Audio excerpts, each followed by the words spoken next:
Será que tem jeito para ele? Atos, capítulo 9. Abra sua Bíblia aí, no livro de Atos dos Apóstolos, capítulo 9. Para você que é novo na fé, está lá no Novo Testamento.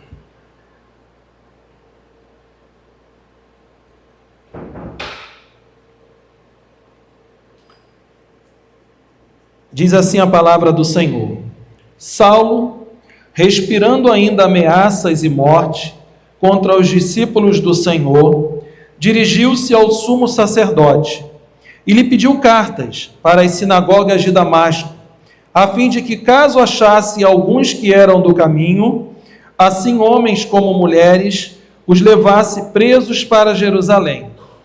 Seguindo ele estrada fora, ao aproximar-se de Damasco, subitamente uma luz do céu brilhou ao seu redor, e caindo por terra, ouviu uma voz que lhe dizia: Saulo, Saulo, por que me persegues?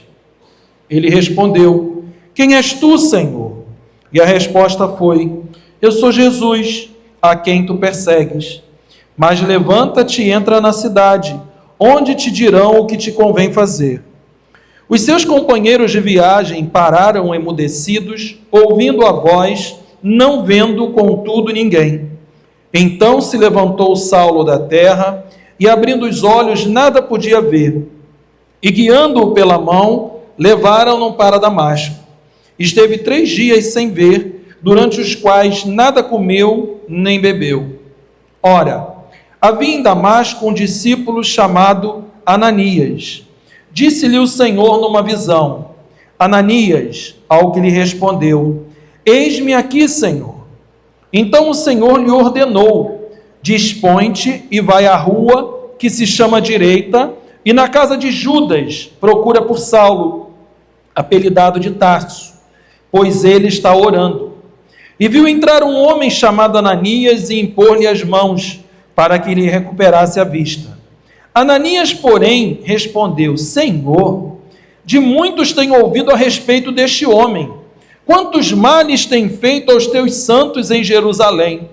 E para aqui trouxe autorização dos principais sacerdotes, para prender a todos os que invocam o teu nome. Mas o Senhor lhe disse: Vai, porque este é para mim um instrumento escolhido para levar o meu nome perante os gentios e reis, bem como perante os filhos de Israel. Pois eu lhe mostrarei quanto lhe importa sofrer pelo meu nome. Então Ananias foi, e entrando na casa, impôs sobre ele as mãos, dizendo: Saulo, irmão, o Senhor me enviou a saber, o próprio Jesus que te apareceu no caminho por onde vinhas, para que recuperes a vista e fiques cheios do Espírito Santo. Imediatamente lhe caíram dos olhos como que umas escamas, e tornou a ver. A seguir levantou-se e foi batizado. E depois de ter se alimentado, sentiu-se fortalecido. Então permaneceu em Damasco alguns dias com os discípulos. Meus irmãos, quase sempre, quando a gente olha para a vida do outro, a gente sempre olha olhando para a nossa vida. A nossa vida passa a ser um exemplo daquilo em que a gente acha, aquilo que é correto e aquilo que é errado, pelo padrão que nós estabelecemos. E esse padrão é a nossa própria vida. Quando a gente olha para a nossa vida, a gente determina quais são os padrões de aceitação e aquilo que a gente não aceita em fazer na nossa própria vida. E quando a gente olha para a vida do outro, a gente já tem essa perspectiva alterada. E qual é aquilo que a gente vai falando do outro ou analisando o outro de acordo com aquilo que a gente vive. Quando a gente olha dessa forma, eu e você, a gente começa a perceber aquilo que Deus muitas das vezes poderia fazer, ou a quem Deus poderia intervir. Isso era o que estava acontecendo naquele momento. As pessoas viam Paulo como alguém muito terrível, alguém que era um perseguidor, alguém que tinha o principal objetivo de prender e matar aqueles que eram do caminho. Aqueles que eram intitulados do caminho, aqueles que não eram judeus, mas aqueles que seguiam o caminho. E aqueles que seguiam a Cristo. E aí, a gente olha para Paulo, e quantos Paulos a gente encontra hoje na nossa vida, na nossa caminhada? São pessoas que muitas das vezes são terríveis, são pessoas que muitas das vezes nos afrontam, são pessoas que muitas das vezes afrontam ao nome do Senhor. E aí a gente fala assim: Deus para ele não serve, Deus para ela não serve. E a gente se coloca como juízes na vida do outro, demonstrando pelos quais quem Deus poderia ou não intervir, quem Deus ou não poderia fazer morada. Pela lógica humana, pela nossa própria visão, Paulo nunca seria alguém pelo qual você queria sentar do lado. Pela lógica humana, pela sua visão, Paulo não seria ninguém pelo qual você queria andar junto. E também Paulo não seria ninguém pelo qual, se ele estivesse em determinada igreja, você ia querer entrar. Porque quem era Paulo? Era um perseguidor. Eu fico imaginando, nos Estados Unidos, a gente vê no noticiário o tempo todo um tal de ICE, que vai lá e pega aquelas pessoas que estão indevidamente naquele país e recolhem elas para a prisão e devolvem para os seus países. E isso tem feito com que várias comunidades, várias pessoas que estão irregulares naquele país, eles deixem de viver, porque vivem se escondendo das operações de procura, de caça, aqueles que estão indevidamente naquele país. E isso tem afetado a economia daquele país, porque muitos daqueles que estão sendo procurados trabalham na construção civil, trabalham como motoristas, e isso tem impactado a economia. E aí eu fico imaginando esse cenário, e esse cenário que a Bíblia está falando, de alguém que procurava pessoas para estar prendendo, matando. Esse era Paulo. Esse era alguém pelo qual todos temiam, que se você soubesse ou tivesse qualquer dúvida, você não iria na igreja, você não iria nos lugares que ele poderia bater lá.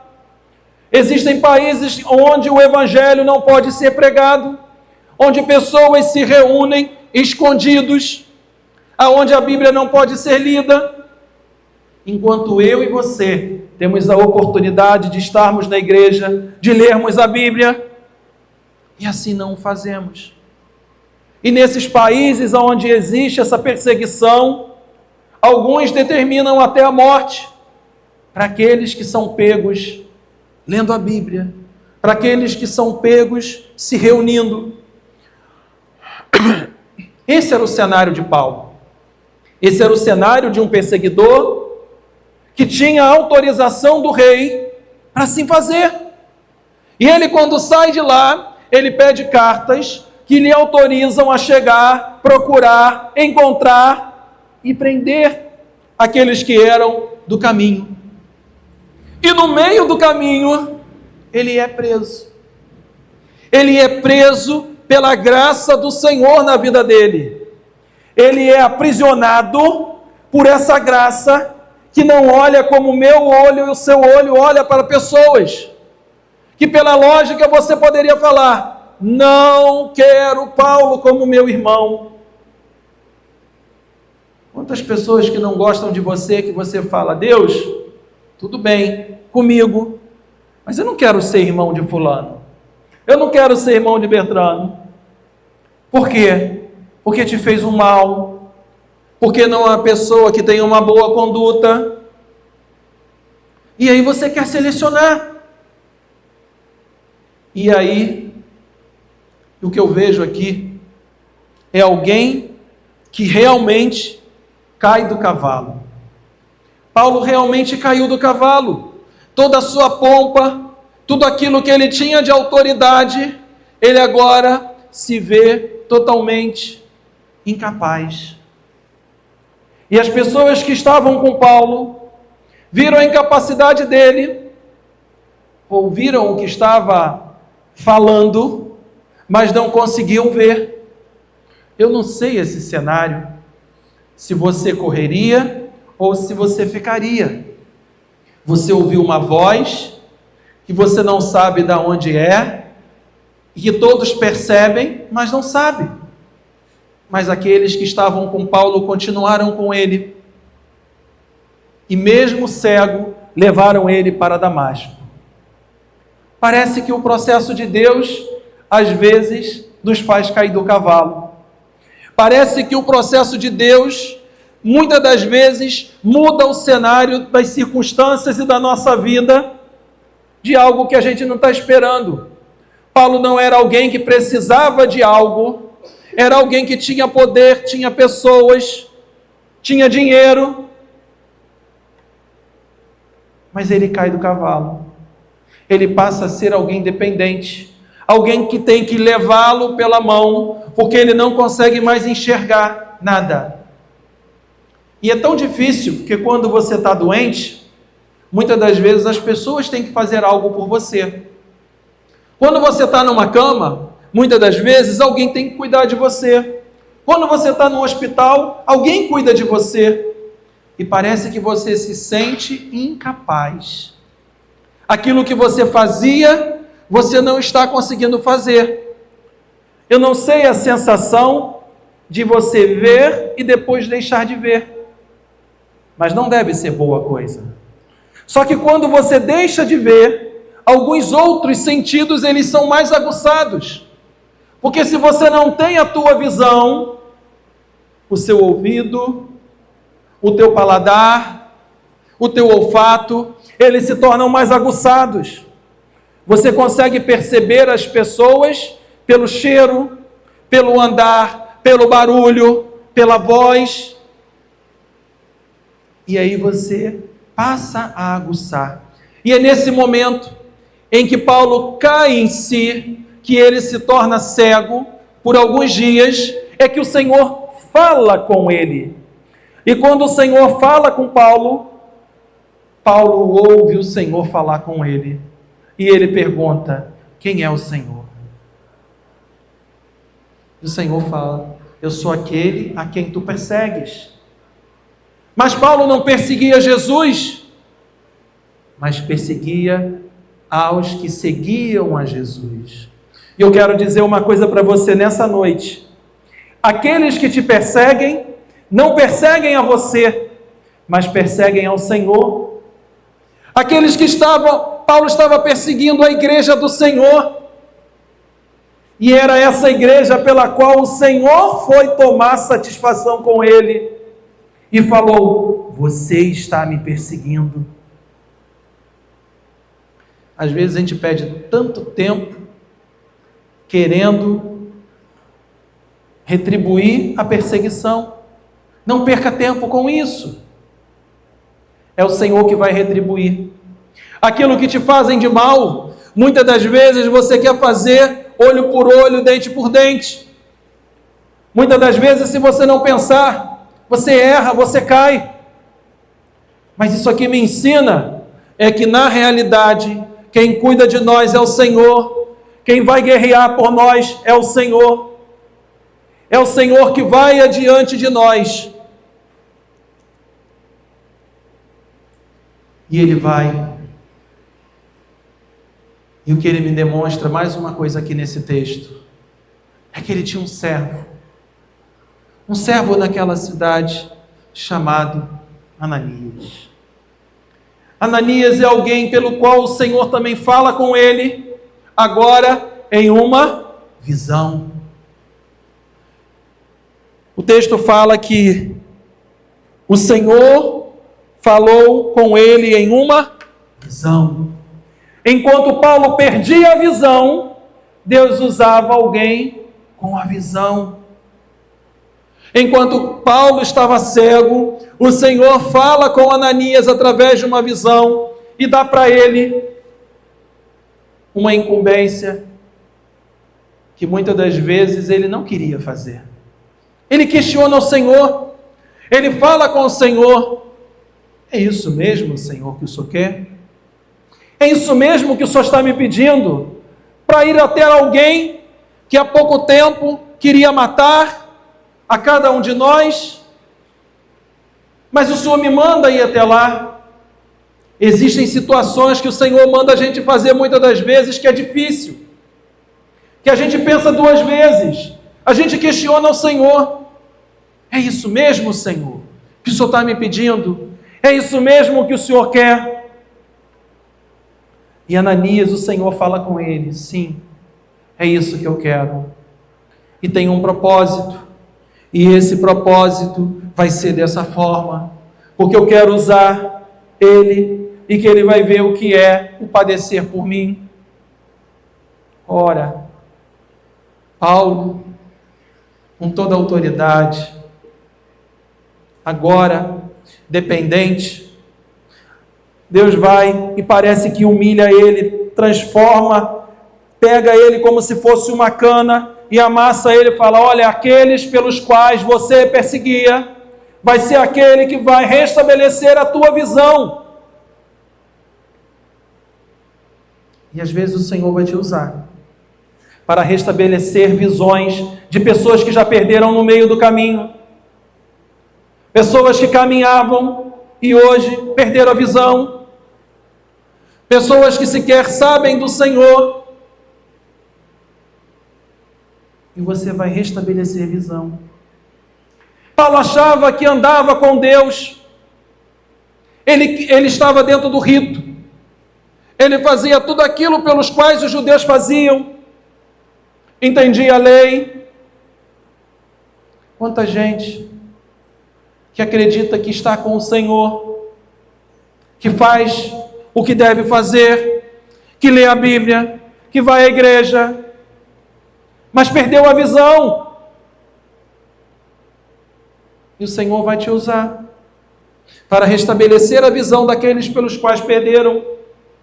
O Senhor pegou esse jovem senhor chamado Ananias, e Ele pode pegar cada um de nós, desde que sejamos servos, porque servo é para servir. E o Senhor usou Ananias porque era servo. Se Ananias não quisesse ser usado por Deus, Deus estabeleceria outro ali naquele lugar, porque o propósito de Deus tinha que ser cumprido. E Ananias teve a honra de fazer um trabalho, um serviço pelo qual ele nem queria fazer. Ele se sentia constrangido, talvez diante daqueles que estavam vendo Ananias entrar naquele lugar e não sabiam da história, poderiam estar dizendo que Ananias era um traidor, estava do lado de alguém que queria matar os cristãos, estava do lado de alguém que queria matar os que eram do caminho. Mas Ananias não olha para aquilo que poderiam falar a respeito dele. Ananias obedece à ordem do Senhor. E essa ordem que o Senhor deu para ele foi cumprida. E o Senhor fala para ele com detalhes aquilo que deveria ser feito. E nesse detalhe, aquilo que o Senhor determina para Ananias, ele cumpre. E a primeira coisa que Ananias faz quando chega naquela casa, Deus dá um detalhe para ele. E é interessante como muitas das vezes o Senhor faz isso. Ele dá visões que são tão reais, de tal forma que ele dá o endereço. Ele diz: entra na casa tal, vai lá na rua da direita, procura fulano, que nos surpreende. Você às vezes